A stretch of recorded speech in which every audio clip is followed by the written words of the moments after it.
Hello guys, এয়া চব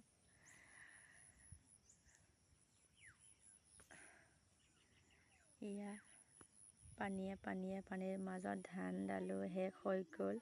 এয়া ইহঁতৰ দাই আছে এজাক, তাৰপিছত মুঠি দাঙি আনি এনেদৰে উকুৱাই থৈ দিছোঁ।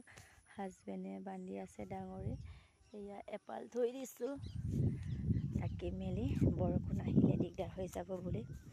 এয়া বাগিন দুজনীও আহিলে, কালি অলপ হেল্প কৰিলে, অলপ মানে বহুতেই হেল্প কৰিলে। মুঠি হাজবেণ্ড আৰু মই দাঙিলোঁ চবেই, কিন্তু মোক যোনে যোনে ভাল পায়, যোনে যোনে মৰম কৰে আৰু কি হেল্প কৰিলে, কিন্তু কিছুমানে পাব লাগে। ভালেই হ'ল, পানী খাই শেষ কৰিলে ধান বুলি ভাবিছে চাগে কিছুমানে।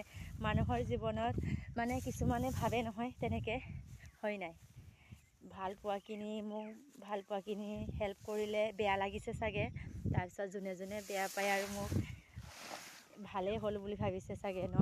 তেনেকুৱা থাকে আৰু ন কেতিয়াবা। তাৰপিছত কেয়াৰ নকৰোঁ নহয়, হাত ভৰি থকালৈকে আৰু কৰি মেলি খাবই লাগিব। এয়া ইমান ধুনীয়া ধানখিনি, পানী সোমালে অলপ টিকাখিনি এইবিলাক ইমান ধুনীয়া সেউজীয়া পথাৰ, ভাল লাগে গাইজ। আজিলৈ বাই বাই।